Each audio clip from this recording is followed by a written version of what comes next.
Next آیا ہمارا دیکھیے آیت نمبر 3 ہے ذرہم یاکلوا ویتمتعوا ویلہہم العمل فسوف یعلمون، آپ غمگین نہ ہوں، انہیں چھوڑ دیجئے، وہ کھاتے پیتے رہیں اور عیش کرتے رہیں اور ان کی جھوٹی امیدیں انہیں آخرت سے غافل رکھیں، پھر وہ عنقریب اپنا انجام دیکھ لیں گے۔ حضرت جابر بن عبداللہ رضی اللہ جو ہے وہ روایت کرتے ہیں کہ حضور اقدس صلی اللہ علیہ وآلہ وسلم نے ارشاد فرمایا، مجھے اپنی امت پر 2 باتوں کا زیادہ خوف ہے۔ پہلی بات تو آپ نے فرمائی کہ وہ خواہشات کی پیروی کریں گے، دوسری بات یہ تھی کہ لمبی امید رکھیں گے۔ اب دیکھیے خواہشات کی پیروی کرنا حق سے روکتا ہے، جو لمبی امیدیں ہوتی ہیں وہ کیا کرتی ہیں، آخرت کو بھلا دیتی ہیں۔ تو یہ دنیا پیٹ پھیر کر چلی جانے والی اور آخرت پیش آنے والی ہے، ان دونوں میں سے ہر ایک کے بیٹے ہیں۔ اگر تمہیں دنیا کے بیٹے نہ بننے کی استطاعت ہو تو دنیا کے بیٹے نہ بننا، کیونکہ تم آج عمل کرنے کی جگہ میں ہو، یہاں حساب نہیں لیکن کل تم حساب دینے کی جگہ میں ہوگے اور وہاں عمل نہیں ہوگا۔ اللہ تعالیٰ سے دعا ہے کہ اللہ تعالیٰ ہمیں لمبی امیدیں رکھنے، محض دنیا کی طلب میں مشغول رہنے سے محفوظ و معمون فرمائے، آمین۔ آیت نمبر 4 اور 5 دیکھیے، وَمَا أَهْلَكْنَا مِن قَرْيَةٍ إِلَّا وَلَهَا كِتَابٌ مَعْلُومٌ مَا تَسْبِقُ مِنْ أُمَّةٍ أَجَلَهَا وَمَا يَسْتَأْخِرُونَ۔ اور ہم نے کوئی بھی بستی ہلاک نہیں کی مگر یہ کہ اس کے لیے ایک معلوم نوشتہ قانون تھا جس کی انہوں نے خلاف ورزی کی اور اپنے انجام کو جا پہنچے۔ کوئی بھی قوم قانون عروج و زوال کی اپنی مقررہ مدت سے نہ آگے بڑھ سکتی ہے اور نہ پیچھے ہٹ سکتی ہے۔ ارشاد ہوتا ہے وَقَالُوا يَا أَيُّهَا الَّذِي نُزِّلَ عَلَيْهِ الذِّكْرُ إِنَّكَ لَمَجْنُونَ، اور کفار گستاخی کرتے ہوئے کہتے ہیں کہ اے وہ شخص جس پر قرآن اتارا گیا ہے، بے شک تم دیوانے ہو، لَوْ مَا تَأْتِينَا بِالْمَلَائِكَةِ إِن كُنتَ مِنَ الصَّادِقِينَ، تم ہمارے پاس فرشتوں کو کیوں نہیں لے آتے اگر تم سچے ہو۔ مَا نُنَزِّلُ الْمَلَائِكَةَ إِلَّا بِالْحَقِّ وَمَا كَانُوا إِذًا مُنظَرِينَ، ہم فرشتوں کو نہیں اتارا کرتے مگر فیصلے حق کے ساتھ، یعنی جب عذاب کی گھڑی آ پہنچے تو اس کے نفاذ کے لیے اتارتے ہیں اور اس وقت انہیں مہلت بھی نہیں دی جاتی۔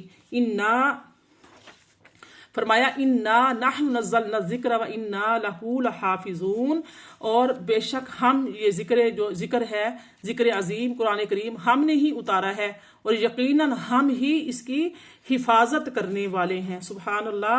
ارشاد ہوتا ہے آیت نمبر 10، 11، 12 اور 13 دیکھیے، وَلَقَدْ أَرْسَلْنَا مِن قَبْلِكَ فِي شِيَعِ الْأَوَّلِينَ وَمَا يَأْتِيهِم مِّن رَّسُولٍ إِلَّا كَانُوا بِهِ يَسْتَهْزِئُونَ كَذَلِكَ نَسْلُكُهُ فِي قُلُوبِ الْمُجْرِمِينَ لَا يُؤْمِنُونَ بِهِ وَقَدْ خَلَتْ سُنَّةُ الْأَوَّلِينَ۔ فرمایا کہ اور بے شک ہم نے آپ سے قبل پہلی امتوں میں بھی رسول بھیجے تھے اور ان کے پاس کوئی رسول نہیں آتا تھا مگر یہ کہ وہ اس کے ساتھ مذاق کیا کرتے تھے۔ اسی طرح ہم اس کو استہزاء کو مجرموں کے دلوں میں داخل کر دیتے ہیں جو مذاق بناتے ہیں۔ یہ لوگ اس قرآن پر ایمان نہیں لائیں گے اور بے شک پہلوؤں کے یہی روشن جو ہے نا پہلوؤں کی یہی روش گزر چکی ہے۔ اللہ اکبر۔ یہ کیا کریں گے؟ یہ ایمان نہیں لائیں گے کیونکہ ان کے جو پہلے تھے ان کی بھی یہی روش تھی۔ آگے دیکھ لیجئے آیت نمبر 15 ہے، وَلَوْ فَتَحْنَا عَلَيْهِمْ بَابًا مِّنَ السَّمَاءِ فَظَلُّوا فِيهِ يَعْرُجُونَ لَقَالُوا إِنَّمَا سُكِّرَتْ أَبْصَارُنَا بَلْ نَحْنُ قَوْمٌ مَّسْحُورُونَ۔ فرمایا یہاں پہ رکوع مکمل ہو رہا ہے، تب بھی یہ لوگ یقیناً کہیں گے کہ ہماری آنکھیں کسی ہیلا و فریب کے ذریعے باندھ دی گئی تھیں بلکہ ہم لوگوں پر جادو کر دیا گیا۔ وَلَقَدْ جَعَلْنَا فِي السَّمَاءِ بُرُوجًا وَزَيَّنَّاهَا لِلنَّاظِرِينَ، اور بے شک ہم نے آسمان میں کہکشاؤں کی صورت میں ستاروں کی حفاظت کے لیے قلعے بنائے اور ہم نے اس خلائی کائنات کو دیکھنے والوں کے لیے آراستہ کر دیا۔ سبحان اللہ۔ وَحَفِظْنَاهَا مِن كُلِّ شَيْطَانٍ رَجِيمٍ، اور ہم نے اس آسمانی کائنات کے نظام کو ہر مردود شیطان یعنی ہر سرکش قوت کے شر انگیز عمل سے محفوظ کر دیا۔ حضرت عبداللہ بن عباس رضی اللہ تعالیٰ عنہما فرماتے ہیں کہ شیاطین آسمانوں میں داخل ہوتے تھے اور وہاں کی خبریں کاہنوں کے پاس لاتے تھے۔ جب حضرت عیسیٰ علیہ السلام پیدا ہوئے تو شیاطین 3 آسمانوں سے روک دیے گئے اور جب نبی کریم صلی اللہ علیہ وآلہ وسلم کی ولادت ہوئی تو تمام آسمانوں سے منع کر دیے گئے۔ اس کے بعد ان میں جب سے کوئی باتیں چوری کرنے والے کے ارادے سے اوپر چڑھتا ہے تو اسے شہاب کے ذریعے مارا جاتا ہے۔ تو شیطانوں نے یہ صورتحال ابلیس کے سامنے بیان کی تو اس نے کہا ضرور کوئی نئی بات ہوئی ہے۔ پھر ابلیس نے شیطانوں کو معلومات کرنے کے لیے بھیجا تو ایک جگہ انہوں نے دیکھا کہ رسول کریم صلی اللہ علیہ وآلہ وسلم قرآن پاک کی تلاوت فرما رہے ہیں۔ یہ دیکھ کر وہ بول اٹھے کہ خدا کی قسم یہی وہ نئی بات ہوئی ہے، الا من استرق السمع فاتبعه شهاب مبین، مگر جو کوئی بھی چوری چھپے سننے کے لیے آگ گھسا تو اس کے پیچھے ایک جلتا چمکتا شہاب جو ہے وہ ہو جاتا ہے۔ والارض مددناها والقینا فیها رواسy وانبتنا فیها من کل شیء موزون، اور زمین کو ہم نے گولائی کے باوجود پھیلا دیا اور ہم نے اس میں مختلف مادوں کو باہم ملا کر مضبوط پہاڑ بنا دیے، اور ہم نے اس میں ہر جنس کو مطلوبہ توازن کے مطابق نشو نما دی۔ وَجَعَلْنَا لَكُمْ فِيهَا مَعَایِشَ وَمَن لَّسْتُمْ لَهُ بِرَازِقِینَ، اور ہم نے اس میں تمہارے لیے اسباب معیشت پیدا کیے اور ان انسانوں، جانوروں اور پرندوں کے لیے بھی جنہیں تم رزق مہیا نہیں کرتے۔ وَإِن مِّن شَيْءٍ إِلَّا عِندَنَا خَزَائِنُهُ وَمَا نُنَزِّلُهُ إِلَّا بِقَدَرٍ مَّعْلُومٍ، اور کائنات کی کوئی بھی چیز ایسی نہیں ہے مگر یہ کہ ہمارے پاس اس کے خزانے ہیں اور ہم اسے صرف معین مقدار کے مطابق ہی اتارتے رہتے ہیں۔ وَأَرْسَلْنَا الرِّيَاحَ لَوَاقِعَ فَأَنزَلْنَا مِنَ السَّمَاءِ مَاءً فَأَسْقَيْنَاكُمُوهُ وَمَا أَنْتُمْ لَهُ بِخَازِنِينَ، اور ہم ہواؤں کو بادلوں کا بوجھ اٹھائے ہوئے بھیجتے ہیں، پھر ہم آسمان کی جانب سے پانی اتارتے ہیں، پھر ہم اسے تم ہی کو پلاتے ہیں اور تم اس کے خزانے رکھنے والے نہیں ہو۔ وَإِنَّا لَنَحْنُ نُحْيِي وَنُمِيتُ وَنَحْنُ الْوَارِثُونَ، اور بے شک ہم ہی جلاتے اور مارتے ہیں اور ہم ہی سب کے وارث و مالک ہیں۔ وَلَقَدْ عَلِمْنَا الْمُسْتَقْدِمِينَ مِنْكُمْ وَلَقَدْ عَلِمْنَا الْمُسْتَأْخِرِينَ، اور بے شک ہم ان کو بھی جانتے ہیں تم سے پہلے گزر چکے، اور بے شک ہم بعد میں آنے والوں کو بھی جانتے ہیں۔ وَإِنَّ رَبَّكَ هُوَ يَحْشُرُهُمْ إِنَّهُ حَكِيمٌ عَلِيمٌ، اور بے شک آپ کا رب ہی تو انہیں روز قیامت جمع فرمائے گا، بے شک وہ بڑی حکمت والا خوب جاننے والا ہے۔ یہاں پر سورہ ہجر کے 2 رکوع مکمل ہو رہے ہیں اور ساتھ ہی 25 آیتیں مکمل ہوئیں۔ آگے دیکھیے وَلَقَدْ خَلَقْنَا الْإِنسَانَ مِن صَلْصَالٍ مِّنْ حَمَإٍ مَّسْنُونٍ، اور بے شک ہم نے انسان کی کیمیائی تخلیق ایسے خشک بجنے والے گارے سے کی جو پہلے سن رسیدہ اور دھوپ اور دیگر طبیعتی اور کیمیائی اثرات کے باعث تغیر پذیر ہو کر سیاہ بودار ہو چکا تھا۔ وَالْجَانَّ خَلَقْنَاهُ مِن قَبْلُ مِن نَّارِ السَّمُومِ، اور اس سے پہلے ہم نے جنوں کو شدید جلا دینے والی آگ سے پیدا کیا جس میں دھواں نہیں تھا۔ سبحان اللہ۔ یہاں پر جو آیت نمبر 26 اور 27 میں نے آپ کے سامنے پڑھی ہے، اس میں اس آیہ مبارکہ میں وَلَقَدْ خَلَقْنَا الْإِنسَانَ، یہاں پہ اس آیہ مبارکہ سے مراد حضرت آدم علیہ السلام ہیں، اور آپ علیہ السلام کی پیدائش کی کیفیت کا ذکر جو ہے وہ قرآن پاک کی متعدد آیات میں مختلف انداز سے کیا گیا ہے۔ ان کا خلاصہ یہ ہے کہ جب اللہ تعالیٰ نے حضرت آدم علیہ السلام کو پیدا کرنے کا ارادہ فرمایا تو زمین سے ایک مشت خاک لی، پھر اس مٹی کو پانی سے تر کیا یہاں تک کہ وہ سیاہ گارا ہو گئی اور اس میں بو پیدا ہوئی، پھر اس سیاہ رنگ کو اور بو والی مٹی سے انسان کی صورت بنائی۔ جب وہ سوکھ کر خشک ہو گئی تو جس وقت ہوا اس میں سے گزرتی تھی تو وہ بجتی تھی اور اس میں آواز پیدا ہوتی تھی۔ جب سورج کی تپش سے وہ پختہ ہو گئی تو اس میں روح پھونکی اور وہ انسان بن گیا۔ وَالْجَانَّ خَلَقْنَاهُ مِن قَبْلُ مِن نَّارِ السَّمُومِ، اس کا اس آیہ مبارکہ کی جو ہے مفہوم ہے وہ یہ ہے کہ حضرت قتادہ رضی اللہ تعالیٰ فرماتے ہیں کہ اس آیہ میں جو لفظ الجان آیا ہے اس سے مراد جو ہے ابلیس ہے۔ یہ حضرت آدم علیہ السلام سے پہلے پیدا کیا گیا۔ جب ابلیس کے بعد حضرت آدم علیہ السلام کی پیدائش ہوئی تو ابلیس نے اللہ تعالیٰ کی طرف سے حضرت آدم کو ملنے والی مقام و مرتبے کی بنا پر ان سے حسد کیا اور کہا میں آگ سے بنا ہوں اور یہ مٹی سے۔ تو یہاں پر یہ یاد رہنا چاہیے کہ مفسرین کے الجان کے بارے میں 2 طرح کے قول آتے ہیں۔ آگے اس میں ہے کہ من نار السموم، بغیر دھوئیں والی آگ کے، یعنی ابلیس کو حضرت آدم سے پہلے اس آگ سے پیدا کیا گیا جس میں دھواں نہیں تھا۔ آگے دیکھیے ارشاد ہوتا ہے وَإِذْ قَالَ رَبُّكَ لِلْمَلَائِكَةِ إِنِّي خَالِقٌ بَشَرًا مِّن صَلْصَالٍ مِّن حَمَإٍ مَّسْنُونٍ، اور وہ واقعہ یاد کیجئے جب آپ کے رب نے فرشتوں سے فرمایا کہ میں نے سن رسیدہ اور سیاہ بودار بجنے والے گارے سے ایک بشر پیکر کو پیدا کرنے والا ہوں، فَإِذَا سَوَّيْتُهُ فَنَفَخْتُ فِيهِ مِن رُوحِي فَقَعُوا لَهُ سَاجِدِينَ، پھر جب میں اس کی ظاہری تشکیل کو کامل طور پر درست حالت میں لا چکوں اور اس پیکر بشری کے باطن میں اپنی نورانی روح پھونک دوں تو تم اس کے لیے سجدے میں گر جانا۔ میری پیاری بہنوں، یہ پہلے پیچھے ماشاءاللہ فرسٹ پارے میں سارا واقعہ گزر چکا ہے، تو اس لیے ہم یہاں پہ اس کی تفصیل میں نہیں جائیں گے، اس کی ترجمہ ہی پڑھیں گے۔ فسجد الملائکۃ کلھم اجمعون، پس اس پیکر بشری کے اندر نور ربانی کا چراغ جلتے ہی سارے کے سارے فرشتوں نے سجدہ کیا الا ابلیس ابا ان یکون مع الساجدین، سوائے ابلیس کے، اس نے سجدہ کرنے والوں کے ساتھ ہونے سے انکار کر دیا۔ قال یا ابلیس ما لک الا تکون مع الساجدین، اللہ نے ارشاد فرمایا اے ابلیس تجھے کیا ہو گیا ہے کہ تو سجدہ کرنے والوں کے ساتھ نہ ہوا؟ قال لم اکن لاسجد لبشر خلقناه من صلصال من حمأ مسنون، ابلیس نے کہا میں ہرگز ایسا نہیں ہو سکتا کہ بشر کو سجدہ کروں جس سے تو نے سن رسیدہ اور سیاہ بودار بجنے والے گارے سے تخلیق کیا ہے۔ قال فاخرج منها فانک رجیم، اللہ نے فرمایا تو یہاں سے نکل جا، پس بے شک تو مردود زائدہ درگاہ ہے۔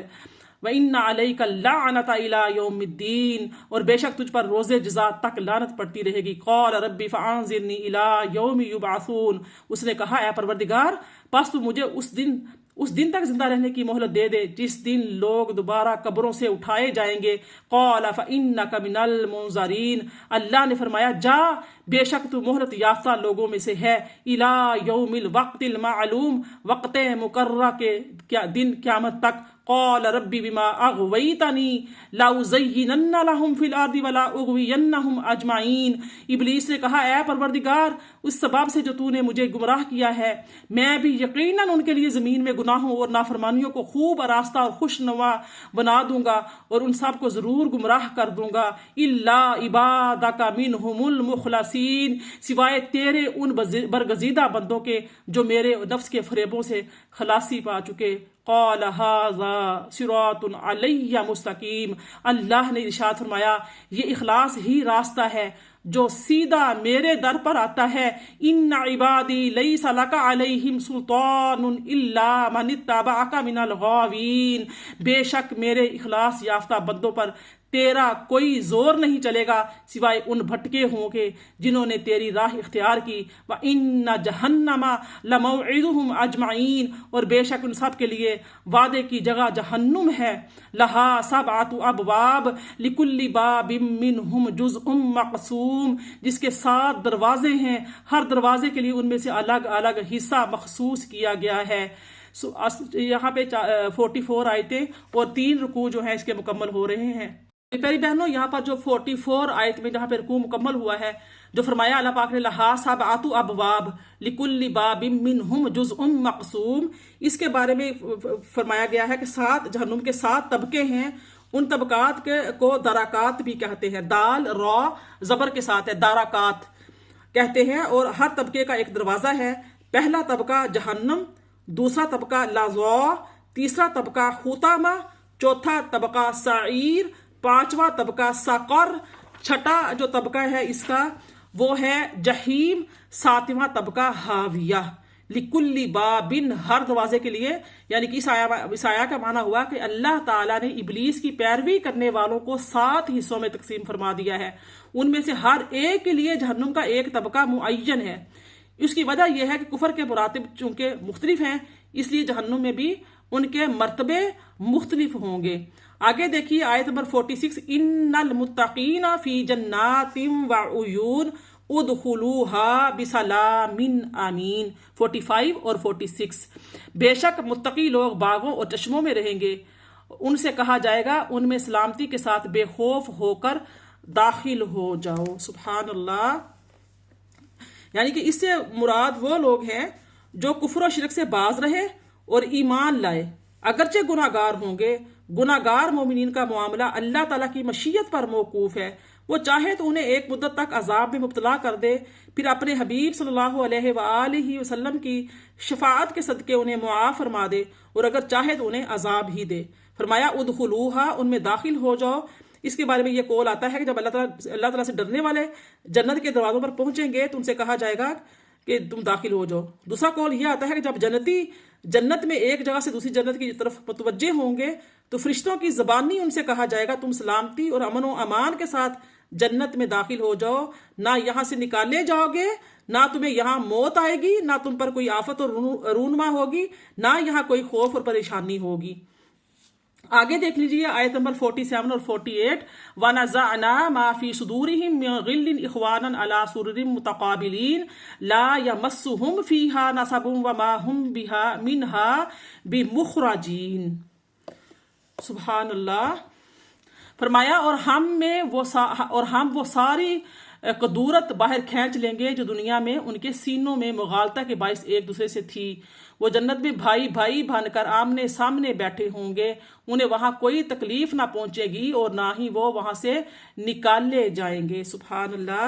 یعنی دنیا میں اگر ڈرنے والوں میں سے کسی کے دل میں ایک دوسرے کے بارے میں کچھ کینہ ہوگا تو جنت میں داخل ہونے سے پہلے اللہ تعالیٰ ان کے دلوں سے نکال دے گا اور ان کے نفوس کو بغض، حسد، اناد اور عداوت وغیرہ سے مذموم خصلتوں سے پاک کر دے گا، اور ایک دوسرے کے ساتھ محبت کرنے اور میل جول رکھنے میں اس طرح ہوں گے جیسے سگے بھائی ہوتے ہیں۔ فرمایا اعلیٰ سرور متقابلین، وہ آمنے سامنے تختوں پر بیٹھے ہوں گے۔ سبحان اللہ۔ اللہ پاک ہمارا بھی شمار ایسے لوگوں میں کرے، ہمارے اعمال اچھے ہو جائیں۔ اس کا ایک تو یہ واضح مفہوم یہ ہے کہ وہ ایک دوسرے کے ساتھ جنت میں تختوں پر بیٹھے ہوں گے اور مجلس کا لطف اٹھائیں گے۔ اور ایک مفہوم یہ بھی آتا ہے کہ جب جنتی ایک جگہ جمع ہو کر ایک دوسرے سے ملاقات کریں گے اور فارغ ہونے کے بعد واپس لوٹنے کا ارادہ کریں گے تو ان میں سے ہر ایک کا تخت اس طرح گھوم جائے گا کہ اس پر سواری جنتی کا چہرہ اپنے ساتھی کے چہرے کے سامنے ہوگا اور اس کی پشت اس طرف ہوگی جدھر تخت اسے لے کر جا رہا ہوگا۔ اس میں انسیت اور تعظیم زیادہ پائی جاتی ہے۔ ارشاد ہوتا ہے آیت نمبر 49 اور 50 دیکھیے، نبی عبادی انی انا الغفور الرحیم وان عذابی هو العذاب العلیم۔ سبحان اللہ۔ فرمایا اے حبیب صلی اللہ علیہ وسلم، آپ میرے بندوں کو بتا دیجئے کہ میں ہی بے شک بڑا بخشنے والا نہایت مہربان ہوں، اور اس بات سے بھی آگاہ کر دیجئے کہ میرا ہی عذاب بڑا دردناک ہے۔ اللہ دیکھیے اس آیت کے، اور جو اس آیت سے بعد والی آیت ہے، اس میں اللہ تعالیٰ کی طرف سے لوگوں کو گناہ سے خبردار کرنے سے ڈرایا گیا ہے، اور جو گناہ ہو چکے ہیں ان سے توبہ کرنے کا حکم دیا جا رہا ہے۔ ان آیتوں، دونوں آیتوں میں نے آپ سے پڑھی ہیں آپ کے سامنے، اس کا خلاصہ یہ آتا ہے کہ اللہ تعالیٰ ارشاد فرما رہا ہے کہ اے حبیب آپ میرے بندوں کو بتا دیں کہ جب وہ اپنے گناہوں سے توبہ کر لیں تو میں ہی ان کے گناہوں پر پردہ ڈال کر ان کے گناہوں کے سبب ہونے والی رسوائی اور عذاب سے انہیں بچاتا ہوں، اور وہ گناہوں سے توبہ کرنے کے بعد انہیں عذاب نہیں دوں گا، میں ان پر رحم فرماتا ہوں۔ میرے بندوں کو یہ بھی بتا دیں کہ میرے عذاب ان کے لیے ہیں جو اپنے گناہوں پر قائم رہتے ہیں اور ان سے توبہ نہیں کرتے، تو میرا عذاب اتنا دردناک ہے کہ اس جیسا کوئی دردناک عذاب نہیں ہے۔ اس آیہ میں یہ معلوم ہو رہا ہے کہ بندوں کو امید اور خوف کے درمیان رہنا چاہیے۔ اللہ تعالیٰ کی رحمت کی وسعت دیکھ کر جو گناہوں پر بے باک نہیں ہونا چاہیے، اللہ تعالیٰ کے عذاب کی شدت دیکھ کر اس کی رحمت سے مایوس ہو جائے، یہ بھی صحیح نہیں ہے۔ صحیح بخاری میں حضرت ابو ہریرہ رضی اللہ تعالیٰ سے روایت ہے کہ حضور پر نور صلی اللہ علیہ وسلم نے ارشاد فرمایا کہ جس روز اللہ تعالیٰ نے رحمت کو پیدا فرمایا تو اس کے 100 حصے کیے اور 99 حصے اپنے پاس رکھ کر حصہ مخلوق کے لیے بھیج دیا۔ ایک جو حصہ تھا وہ مخلوق کے لیے بھیجا ہے۔ اگر کافر بھی یہ جان لے کہ اللہ تعالیٰ کے پاس کتنی رحمت ہے تو وہ بھی جنت سے مایوس نہ ہو، اور اگر مومن یہ جان جائے کہ اس کے پاس کتنا عذاب ہے تو وہ جہنم سے بھی کبھی بھی بے خوف نہیں ہوتا۔ تو صحیح مسلم میں حضرت ابو ہریرہ سے روایت ہے کہ آپ فرماتے ہیں کہ اگر مومن جان لیتا کہ اللہ تعالیٰ کے پاس کتنا عذاب ہے تو کوئی بھی اس کی جنت کی امید نہ رکھتا، اور اگر کافر جان لیتا کہ اللہ تعالیٰ کے پاس کتنی رحمت ہے تو اس کی جنت سے کوئی بھی نا امید نہیں ہوتا۔ تو میری پیاری بہنوں، حضرت عمر فاروق رضی اللہ تعالیٰ جو ہیں وہ فرماتے ہیں کہ اگر آسمان سے کوئی اعلان کرنے والا یہ اعلان کرے کہ اے لوگو تم سب کے لیے جنت میں داخل ہو جاؤ گے لیکن ایک شخص جنت میں داخل نہیں ہوگا، تو میں اس بات سے ضرور ڈروں گا کہ کہیں وہ شخص میں ہی نہ ہوں۔ اور اگر اعلان کرنے والا یہ کہے کہ اے لوگو تم سب جہنم میں جاؤ گے البتہ ایک شخص جہنم میں نہیں جائے گا، تو میں یہ ضرور امید رکھوں گا کہ وہ شخص میں ہی ہوں۔ یعنی کہ آپ خوف کا اور امید کا عالم بتا رہے ہیں کہ امید جو ہے وہ یہ ہے کہ اگر جنت میں جانے والا ایک بندہ ہو تو میں امید رکھوں گا کہ میں ہی ہوں. اگر جہنم کے بارے میں بتا دیا جائے تو مجھے خوف یہ ہوگا، میرا خوف کا عالم، کہ میں کہوں گا کہ جہنم میں جانے والا بھی میں ہی ہوں. بے شک آگے دیکھیے، وَنَبِّئِهُمْ عَنْ ضَيْفِ إِبْرَاهِيمَ، اور انہیں ابراہیم علیہ السلام کے مہمانوں کی خبر بھی سنائیں. اِذْ دَخَلُوا عَلَيْهِ فَقَالُوا سَلَامًا قَالَ إِنَّا مِنْكُمْ وَجِلُونَ، جب ابراہیم علیہ السلام کے پاس آئے تو انہوں نے آپ کو سلام کہا. ابراہیم علیہ السلام نے کہا کہ ہم آپ سے کچھ ڈر محسوس کر رہے ہیں. قَالُوا لَا تَوْجَلْ إِنَّا نُبَشِّرُكَ بِغُلَامٍ عَلِيمٍ، مہمان فرشتوں نے کہا آپ خائف نہ ہو، ہم آپ کو ایک دانشمند لڑکے کی پیدائش کی خوشخبری سناتے ہیں. قَالَ أَبَشَّرْتُمُونِي عَلَىٰ أَن مَّسَّنِيَ الْكِبَرُ فَبِمَا تُبَشِّرُونَ، ابراہیم علیہ السلام نے کہا تم مجھے اس حال میں خوشخبری سنا رہے ہو جبکہ مجھے بڑھاپا لاحق ہو چکا ہے، سو آپ تم کسی چیز کی خوشخبری سناتے ہو. قَالُوا بَشَّرْنَاكَ بِالْحَقِّ فَلَا تَكُن مِّنَ الْقَانِطِينَ، انہوں نے کہا ہم آپ کو سچی بشارت دے رہے ہیں سو آپ نا امید نہ ہوں. میری پیاری بہنوں، یہ سارا ہم نے کل بھی سورہ ابراہیم میں آپ کی پیدائش کے وقت پڑھا ہے کہ کب آپ کے پاس اولاد کی پیدائش ہوئی، آپ کی عمر کتنی تھی، کل کی ہم بیان کر چکے ہیں. قَالَ مَا يَقْنَطُ مِن رَحْمَتِ رَبِّهِ إِلَّا الضَّالُّونَ، ابراہیم علیہ السلام نے کہا اپنے رب کی رحمت سے گمراہوں کے سوا اور کون مایوس ہو سکتا ہے، یعنی کہ مایوسی کون کرتا ہے، یعنی کہ جو نا امید کون ہوتا ہے، جو گمراہ ہوتے ہیں. فرمایا قَالَ فَمَا خَطْبُكُمْ أَيُّهَا الْمُرْسَلُونَ، ابراہیم علیہ السلام دریافت کیا اے اللہ کے بھیجے ہوئے فرشتوں اس بشارت کے علاوہ اور تمہارا کیا کام ہے جس کے لیے تم آئے ہو. قَالُوا إِنَّا أُرْسِلْنَا إِلَىٰ قَوْمٍ مجرمین، اور انہوں نے کہا کہ ہم ایک مجرم قوم کی طرف بھیجے گئے ہیں. إِلَّا آلَ لُوطٍ إِنَّا لَمُنَجُّوهُمْ أَجْمَعِينَ، سوائے لوط علیہ السلام کے گھرانے کے بے شک ہم ان سب کو ضرور بچا لیں گے. إِلَّا امْرَأَتَهُ قَدَّرْنَا إِنَّهَا لَمِنَ الْغَابِرِينَ، چوتھا رکوع مکمل ہو رہا ہے، 60 آیتیں. بجوز ان کی بیوی کے ہم یہ طے کر چکے ہیں کہ وہ ضرور عذاب کے لیے پیچھے رہ جانے والوں میں سے ہے. فَلَمَّا جَاءَ آلَ لُوطٍ الْمُرْسَلِينَ، پھر جب لوط علیہ السلام کے خاندان کے پاس وہ فرستادہ فرشتے آئے. قال انکم قوم منکرون، لوط علیہ السلام نے کہا بے شک تم اجنبی لوگ معلوم ہوتے ہو. قالوا بل جئناک بما كانوا فیہ یمترون، انہوں نے کہا ایسا نہیں بلکہ ہم آپ کے پاس وہ عذاب لے کر آئے ہیں جس میں یہ لوگ شک کرتے رہتے ہیں. وآتیناک بالحق وإنا لصادقون، اور ہم آپ کے پاس حق کا فیصلہ لے کر آئے ہیں اور ہم یقیناً سچے ہیں. فَأَسْرِ بِأَهْلِكَ بِقِطْعٍ مِّنَ اللَّيْلِ فَاتَّبِعْ أَدْبَارَهُمْ وَلَا يَلْتَفِتْ مِنكُمْ أَحَدٌ وَامْضُوا حَيْثُ تُؤْمَرُونَ، پس آپ اپنے اہل خانہ کو رات کے کسی حصے میں لے کر نکل جائیں اور آپ خود ان کے پیچھے پیچھے چلیں اور آپ میں سے کوئی مڑ کر بھی پیچھے نہ دیکھے اور آپ کو جہاں جانے کا حکم دیا گیا ہے وہاں چلے جائیں. وَقَضَيْنَا إِلَيْهِ ذَلِكَ الْأَمْرَ أَنَّ دَابِرَ هَٰؤُلَاءِ مَقْطُوعٌ مَّصْبُوحِينَ، اور ہم نے لوط علیہ السلام کو اس فیصلے سے بذریعہ وہی آگاہ کر دیا کہ بے شک ان کے صبح کرتے ہی ان لوگوں کی جڑ کٹ جائے گی. وجاء اہل المدینۃ یستبشرون، اور اہل شہر اپنی بد مستی میں خوشیاں مناتے ہوئے لوط علیہ السلام کے پاس آ پہنچے. قال ان هؤلاء ضیفی فلا تفضحون، لوط علیہ السلام نے کہا بے شک یہ لوگ میرے مہمان ہیں پس تم مجھے ان کے بارے میں شرمسار نہ کرو. واتقوا اللہ ولا تخزون، اور اللہ کے غضب سے ڈرو اور مجھے رسوا نہ کرو. قالوا اولم ننهک عن العالمین، وہ بدمست لوگ بولے اے لوط کیا ہم نے تمہیں دنیا بھر کے لوگوں کی حمایت سے منع نہیں کیا تھا. قال هؤلاء بناتی ان کنتم فاعلین، لوط علیہ السلام نے کہا یہ میری قوم کی بیٹیاں ہیں، اگر تم کچھ کرنا چاہتے ہو تو بجائے بدکاری کے ان سے نکاح کر لو. لعمرک انہم لفی سکرتہم یعمہون، اے حبیب مکرم صلی اللہ علیہ وآلہ وسلم آپ کی عمر مبارک کی قسم بے شک یہ لوگ بھی قوم لوط کی طرح اپنی بدمستی میں سرگرداں پھر رہے تھے. فَأَخَذَتْهُمُ الصَّيْحَةُ مُشْرِقِينَ، پس انہیں طلوع آفتاب کے ساتھ ایک آتشیں کڑک نے آ لیا. فَجَعَلْنَا عَالِيَهَا سَافِلَهَا وَأَمْطَرْنَا عَلَيْهِمْ حِجَارَةً مِّن سِجِّيلٍ، سو ہم نے ان کی بستی کو زیر و زبر کر دیا اور ہم نے ان پر پتھر کی طرح سخت مٹی کے کنکر برسائے. إِنَّ فِي ذَلِكَ لَآيَاتٍ لِّلْمُتَوَسِّمِينَ، بے شک اس واقعے میں اہل فراست کے لیے نشانیاں ہیں. وَإِنَّا وَإِنَّهَا لَبِسَبِيلٍ مُقِيمٍ، اور بے شک وہ ہستی ایک آباد راستے پر واقع ہے. إِنَّ فِي ذَلِكَ لَآيَةً لِّلْمُؤْمِنِينَ، بے شک اس واقعے میں قوم لوط میں اہل ایمان کے لیے نشانی عبرت ہے. وَإِن كَانَ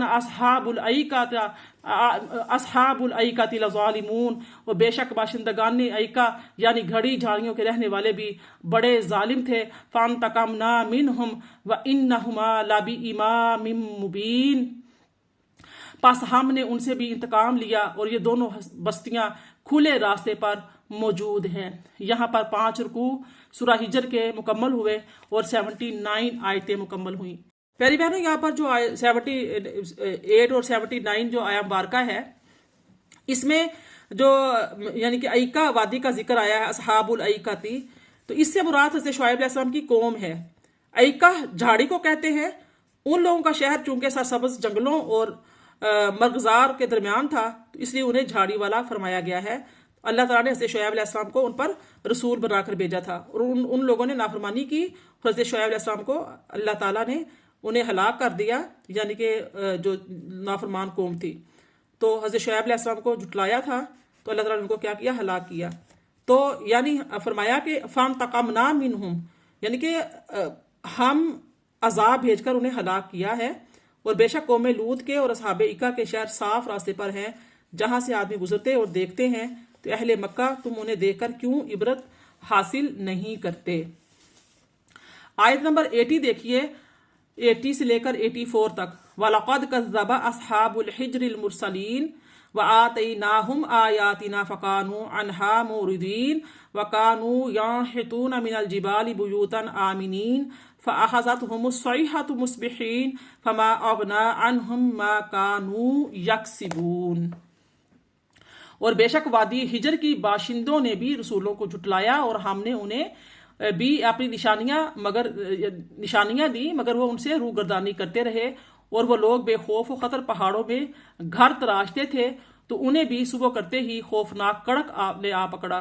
سو جو مال وہ کمایا کرتے تھے، تو ان سے اللہ کے عذاب کو دفع نہیں کر سکا، جو ان کے مال تھا ان کے پاس. تو ہجر جو ہے، میں پہلے بھی اسٹارٹنگ میں جب میں نے انٹروڈکشن دیا ہے، میں بتا چکی ہوں کہ مدینہ منورہ اور شام کے درمیان ایک وادی ہے جس میں قوم سمود رہتے تھی. تو انہوں نے اپنے پیغمبر صالح علیہ السلام کی تکذیب کی، اور ایک رسول کی تکذیب تمام رسولوں کی تکذیب ہوتی ہے. تو ہر رسول تمام رسولوں پر ایمان لانے کی دعوت دیتا ہے. تو جس نے کسی ایک رسول کو جھٹلایا تو گویا اس نے تمام رسولوں کو جھٹلایا. تو چونکہ سورہ قوم سمود کا پورا واقعہ جو ہے سورہ اعراف میں بیان ہو چکا ہے، سورہ ہود میں بیان ہو چکا ہے، تو اس لیے یہاں پر ہم جو ہے ترجمہ کرتے ہوئے گزریں گے. فرمایا وَمَا خَلَقْنَا السَّمَاوَاتِ وَالْأَرْضَ وَمَا بَيْنَهُمَا إِلَّا بِالْحَقِّ وَإِنَّ السَّاعَةَ لَآتِيَةٌ فَأَصْفَحِ الصَّفْحِ الْجَمِيلِ. آیت نمبر 85 ہے. اور ہم نے آسمانوں اور زمین کو اور جو کچھ ان دونوں کے درمیان ہے عبث پیدا نہیں کیا، اور یقیناً قیامت کی گھڑی آنے والی ہے. سو اے اخلاق مجسم، آپ بڑے حسن و خوبی کے ساتھ درگزر کرتے رہیے. سبحان اللہ.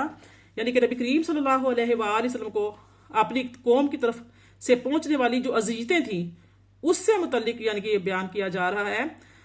حضرت انس رضی اللہ تعالیٰ عنہ سے روایت ہے کہ رسول کریم صلی اللہ علیہ وسلم نے ارشاد فرمایا، میں اللہ کی راہ میں جتنا ڈرایا گیا ہوں اتنا کوئی نہیں ڈرایا گیا، اور میں اللہ کی راہ میں جتنا ستایا گیا ہوں اتنا کوئی نہیں ستایا گیا. اور ان کی اذیتوں کے مقابلے میں نبی کریم صلی اللہ علیہ وسلم کے اخلاق، بردباری، عفو درگزر جو ہے وہ اس کا آپ صلی اللہ علیہ وسلم نے بہت ہی عظیم مظاہرہ فرمایا ہے. علامہ عبد المصطفیٰ اعظمی رحمۃ اللہ تعالی علیہ فرماتے ہیں کہ اس خطاب کے بعد جو آپ نے فتح مکہ کے موقع پر مسلمانوں اور کفار کے مجمع سے فرمایا تھا، تو شہنشاہ کونین صلی اللہ علیہ وسلم نے اس ہزاروں کے مجمع میں ایک گہری نگاہ ڈالی تو دیکھا کہ سر جھکائے نگاہیں نیچی کیے ہوئے لرزاں اور ترساں اشراف قریش کھڑے ہوئے ہیں. ان ظالموں اور جفاکاروں میں وہ لوگ بھی تھے جنہوں نے آپ صلی اللہ علیہ وسلم کے راستوں میں کانٹے بچھائے تھے. اس میں وہ لوگ بھی تھے بارہا بار آپ پر پتھروں کی بارش کر چکے تھے. وہ خون خوار بھی تھے جنہوں نے بار بار آپ پر قاتلانہ حملے کیے تھے. وہ بے رحم بے درد بھی تھے جنہوں نے آپ کے دندان مبارک کو شہید کیا تھا، آپ کے چہرے انور کو لہو لہان کر ڈالا تھا. وہ اباش بھی تھے جو برسا برس تک اپنی بہتان تراشیوں اور شرمناک گالیوں سے آپ صلی اللہ علیہ وآلہ وسلم کے قلب مبارک کو زخمی کر چکے تھے۔ اس میں وہ صفاق اور درندہ صفت بھی تھے جو آپ کے گلے میں چادر کا پھندا ڈال کر آپ کا گلا گھونٹ چکے تھے۔ وہ ظلم و ستم کے مجسمے اور پاپ کے پتلے بھی تھے جنہوں نے آپ کی صاحبزادی حضرت زینب رضی اللہ تعالیٰ عنہ کو نیزہ مار کر اونٹ سے گرا دیا تھا اور ان کا حمل ساکت ہو گیا تھا۔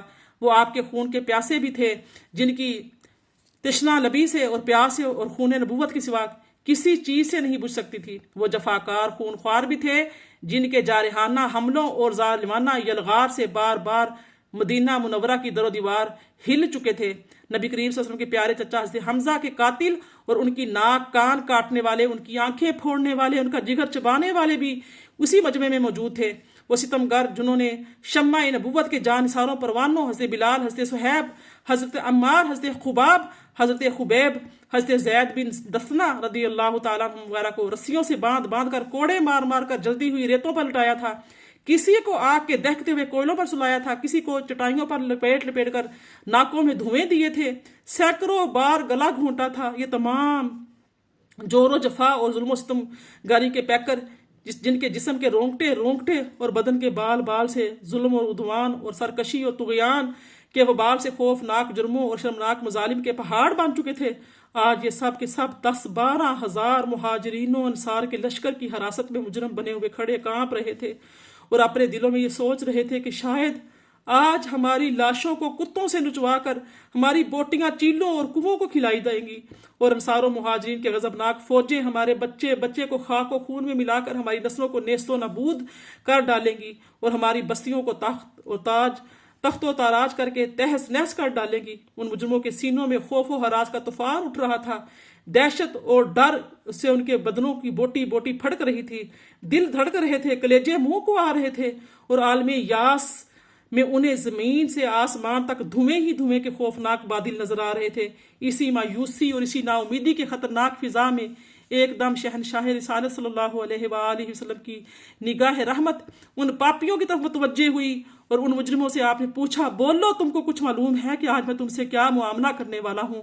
اس دہشت انگیز اور خوفناک کے سوال کے مجرمین حواس باختہ ہو کر کانپ اٹھے، لیکن جبین رحمت کے پیغمبرانہ تیور کو دیکھ کر امید و بیم کے محشر میں لستے ہوئے سب یک زبان ہو کر بولے کہ اخن کریم وابن اخن کریم، آپ کرم والے بھائی اور کرم والے باپ کے بیٹے ہیں۔ سب کی للچائی ہوئی نظریں جمال نبوت کا منہ تک رہی تھی اور سب کے کان شہنشاہ نبوت کا فیصلہ کن جواب سننے کے منتظر تھے۔ ایک دم دفعتاً فاتح مکہ نے اپنے کریمانہ لہجے میں ارشاد فرمایا کہ لا تثریب علیکم اليوم فاذهبوا انتم الطلقاء، آج تم پر کوئی الزام نہیں، جاؤ تم سب آزاد ہو۔ کل ہم سورہ یوسف میں بھی پڑھ چکے ہیں جب آپ نے اپنے بھائیوں کو کہا تھا، تو یہ بالکل غیر متوقع طور پر ایک دم اچانک سے یہ نبی کریم صلی اللہ علیہ وسلم کی خطاب سن کر مجرموں کی آنکھیں فرتے ندامت سے اشک بار ہو گئی، ان کے دلوں کی گہرائی سے جذبات شکریہ کے آثار آنسوؤں کے دھار بن کر ان کے رخسار پر مچلنے لگے، اور کفار کی زبانوں پر لا الہ الا اللہ محمد الرسول اللہ کے نعروں سے حرم کعبہ کے در و دیوار ہر طرف انوار کی بارش ہونے لگی۔ نہ کہ ہاں بلکہ بالکل ہی اچانک اور دفعتاً ایک عجیب انقلاب برپا ہو گیا، سما ہی بدل گیا، فضا ہی پلٹ گئی۔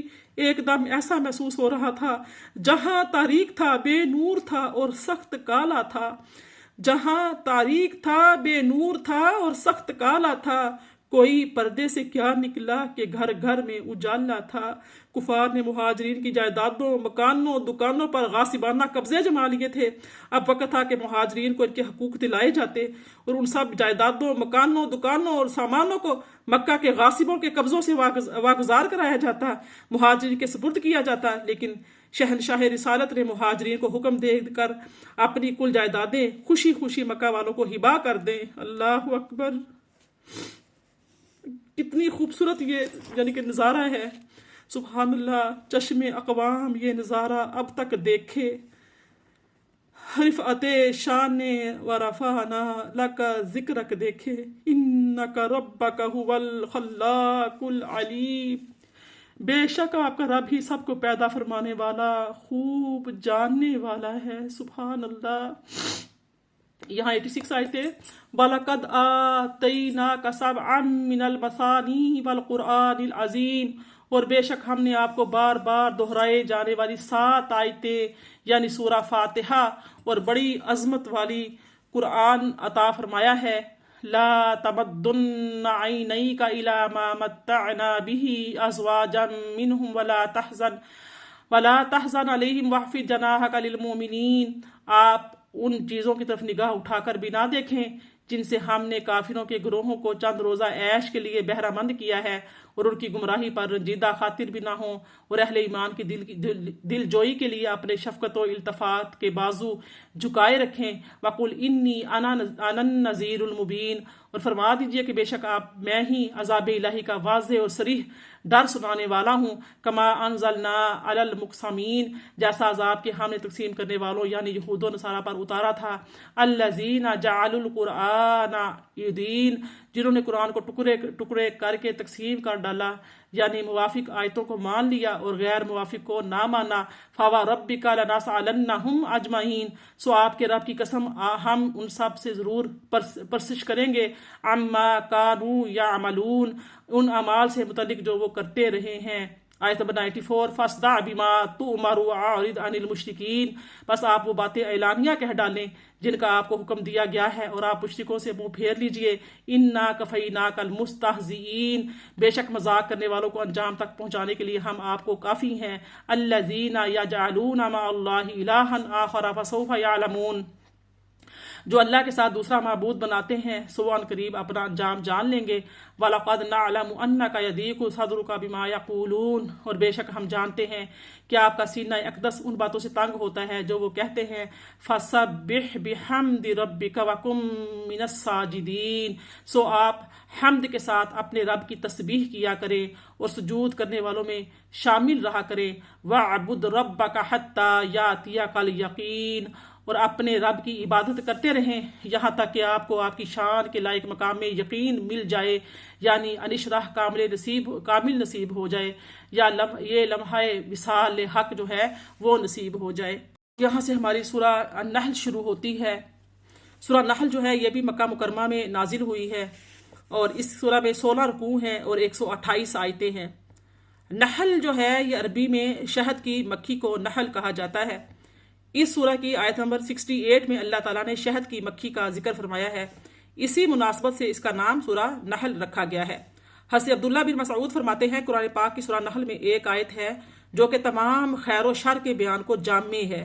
وہ آیت مبارکہ یہ ہے ان اللہ یامر بالعدل والاحسان وایتاء ذی القربى وینہی عن الفحشاء والمنکر والبغی یعظکم لعلکم تذکرون، بے شک اللہ عدل اور احسان رشتہ داروں کو دینے کا حکم فرماتا ہے، اور بے حیائی اور ہر بری بات اور ظلم سے منع فرماتا ہے، وہ تمہیں نصیحت فرماتا ہے تاکہ تم نصیحت حاصل کرو۔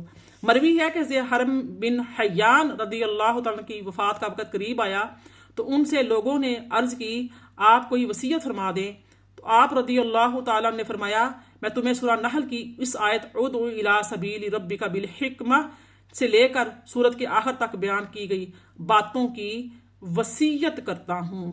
سبحان اللہ۔ آئیے سورہ نحل کا آغاز کرتے ہیں۔ ارشاد ہوتا ہے بسم اللہ الرحمن الرحیم اتی امر اللہ فلا تستعجلوہ سبحانہ وتعالی عما یشرکون، اللہ کا وعدہ قریب آ پہنچا سو تم اس کے چاہنے میں میری عجلت نہ کرو، وہ پاک ہے اور وہ ان چیزوں سے برتر ہے جنہیں کفار اس کا شریک ٹھہراتے ہیں۔ ينزل الملائکۃ بالروح من امرہ علی من یشاء من عبادہ ان انذروا انہ لا الہ الا انا فاتقون، وہی فرشتوں کو وحی کے ساتھ جو جملہ تعلیمات دین کی روح اور جان ہے اپنے حکم سے اپنے بندوں میں سے جس پر چاہتا ہے نازل فرماتا ہے کہ لوگوں کو ڈر سناؤ کہ میرے سوا کوئی معبود نہیں، سو میری پرہیزگاری اختیار کرو۔ خلق السماوات والارض بالحق تعالی عما یشرکون، اسی نے آسمانوں اور زمین کو درست تدبیر کے ساتھ پیدا فرمایا، وہ ان چیزوں سے برتر ہے جنہیں کفار اس کا شریک گردانتے ہیں۔ خلق الانسان من نطفۃ فاذا هو خصیم مبین، اسی نے انسان کو ایک تولیدی قطرہ سے پیدا فرمایا، پھر وہ اللہ کے حضور مطیع ہونے کے بجائے کھلا جھگڑالو بن گیا۔ استغفر اللہ۔ والانعام خلقها لکم فیہا دفء ومنافع ومنہا تاکلون، اور اسی نے تمہارے لیے چوپائے پیدا فرمائے، ان میں تمہارے لیے گرم لباس ہے اور دوسرے فوائد ہیں، اور ان میں سے بعض کو تم کھاتے بھی ہو۔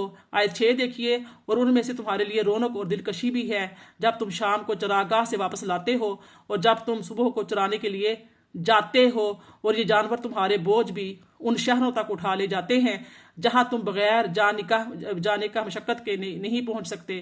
بے شک تمہارا رب نہایت شفقت والا، نہایت مہربان ہے۔ آیت نمبر 8 دیکھیے، اور اسی نے گھوڑوں اور خچروں اور گدھوں کو پیدا کیا تاکہ تم ان پر سواری کر سکو، اور وہ تمہارے لیے باعث زینت بھی ہوں، اور وہ مزید ایسی بازینت سواریوں کو بھی پیدا فرمائے گا جنہیں تمہیں آج نہیں جانتے۔ آج ہمارے پاس کون کون سی سواریاں ہیں؟ ہوائی جہاز ہیں، بحری جہاز ہیں، اور روڈوں پہ چلنے والی گاڑیاں، کتنے اقسام کی گاڑیاں ہیں، کتنی قیمتی ترین گاڑیاں ہیں، کتنے فاسٹ ترین وہ فاصلے طے کرتی ہیں۔ یہ سارے فرمایا کہ وہ یعنی کہ اور وہ مزید ایسی بازینت سواریوں کو بھی پیدا فرمائے گا جنہیں تم آج نہیں جانتے۔ وعلی اللہ قصد السبیل ومنہا جائر ولو شاء لہداکم اجمعین۔ یہاں پر سورہ نحل کا ایک رکوع مکمل ہوا، اور درمیانی راہ اللہ کے دروازے پر جا پہنچتی ہے، اور اس میں سے کئی ٹیڑھی راہیں بھی نکلتی ہیں، اور اگر وہ چاہتا تو تم سب کو ہدایت فرما دیتا۔ هو الذی انزل من السماء ماء لکم منہ شراب ومنہ شجر فیہ تسیمون۔ وہی ہے جس نے تمہارے لیے آسمان کی جانب سے پانی اتارا، اس میں سے کچھ پینے کا ہے اور اسی میں سے کچھ شجر کاری کا ہے، جس سے نباتات سبزے اور چراگاہیں شاداب ہوتی ہیں، جن میں تم اپنے مویشی چراتے ہو۔